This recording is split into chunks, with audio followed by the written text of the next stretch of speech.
Okay, so here I'll take you on a tour of the wild and wonderful world of Whitby, otherwise known as Whitby and occasionally as Shitby.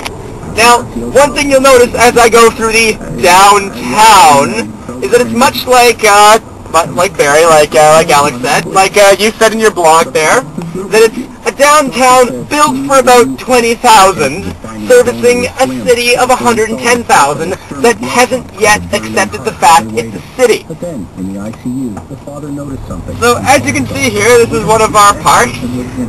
We do have the occasional park. There's the lawn bowling center, which is quite the exciting place to spend your Saturday afternoons if you're over 60.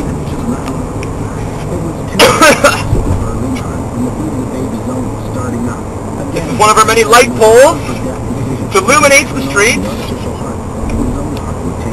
Our many sidewalks, which mostly go unused. What? People not walking in Whitby? Shock. Horror. No. Here we have our... This is almost exactly like a strip and barrier right here. And we're just entering the downtown now. There's the off-road to go to the Trafalgar Castle School. Yes, Whitby has a fucking castle. My God. Which I'm not sure anyone, even in Whitby, is, rich enough to afford to send their daughter to. Here we have one of our many shitty clubs.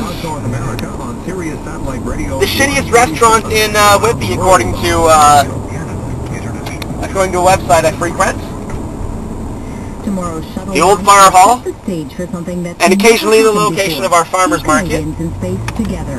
And here we have the one-lane road through the center of town.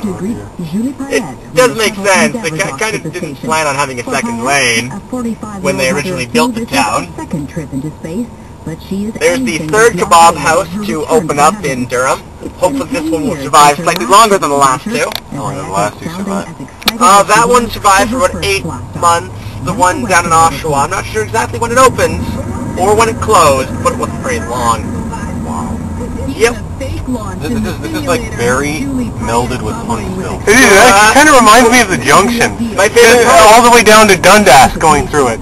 Down that street, you'll find the sex shop Oh, God. that used to be my grandfather's butcher shop and my grandparents' apartment. And speaking of sex, there's the Hotel Royal. Durham's only strip club. Wow. And a pretty nice greasy spoon type place. There you go. Yep. I enjoy it. Just go there with my dad. He used to give me free candy. Kid and cute.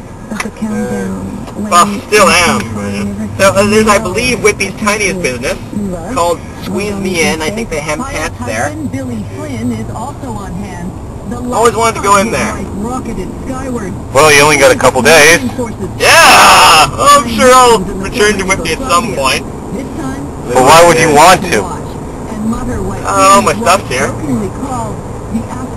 Oh, there's Jerry's, where I get my various medicines. There's Jerry's face. Well, I swear that guy's got a fucking photographic memory. Oh! You're about to come by one of the biggest night spots in Durham. Tim Hortons. Now, at one point, Whitby had the record for the most donut stores anywhere in the world. And really, there's nowhere else to go. Really, there isn't. Unless you're my parents, in which case, then coming up, just over this bridge, you'll see where they go to have a good time. But there's an ambulance, so unfortunately I must pull over first. And we're good. Alright, so my parents' cool place. The Whitby Curling Club. The center of all that is awesome in Whitby. I've never actually seen a curling club. It's pretty cool, yeah. It meant that when I was still living there, my parents were calling me at Friday night at about 2:33 in the morning saying, hey, we're too drunk, give us a ride home. Yep. Star Burger, possibly the best burger joint here. The only real competition is Johnny Burger, also known as North End Burger, which is the cheapest burger joint in Whitby, therefore many believe it's the best. You see, even though Whitby is one of the richest neighborhoods in all of Canada, they're still obsessed with cheap things. Why they've got so much money? Could be. could be. Was one of the people involved in the